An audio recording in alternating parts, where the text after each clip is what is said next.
السلام علیکم ورحمۃ اللہ وبرکاتہ۔ حضور ایک مدنی بہار تھی تو میں نے کہا حاضر و عرض کر دیتا ہوں۔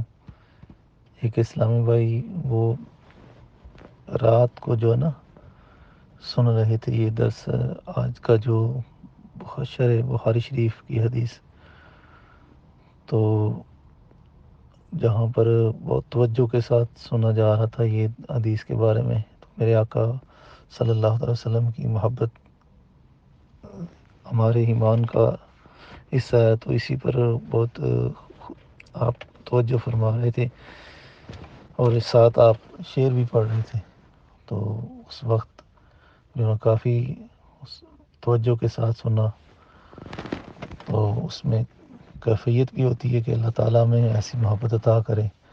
تو وہ کہتے ہیں کہ ہم نے توبہ کی اور پھر سو گئے، اور صبح آنکھ کھلی ہے تو مدینہ شریف میں حاضری تھی، اور پتہ نہیں چلا کہ کیسے میں حاضر ہو گیا ہوں۔ روزے مبارک کے بالکل قریب آپ اندر جانا ہے، تو اس طریقے سے مدینہ شریف کی حاضری ہوئی ہے۔ تو آپ دعا بھی کریں ان کے لیے بھی۔ تو کیا دوسرا یہ ہے کہ ایسا خواب اگر آئے تو کیا کسی کو بتانا چاہیے یا نہیں ہے، یہ بھی پوچھنا ہے۔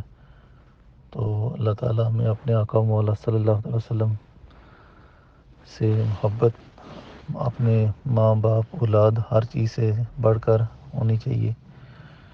تو اللہ تعالیٰ ہمیں ایمان کی پر سلامتی عطا فرمائے اور مدینہ پاک کی بامراد حاضری کی سعادت نصیب فرمائے ہم سب کو۔ اللہ تعالیٰ آپ کو بھی، ہمارے اسٹوڈنٹ جو اتنے بھی ہیں، اللہ تعالیٰ سب کو حاضری نصیب فرمائے۔ جزاک اللہ خیر۔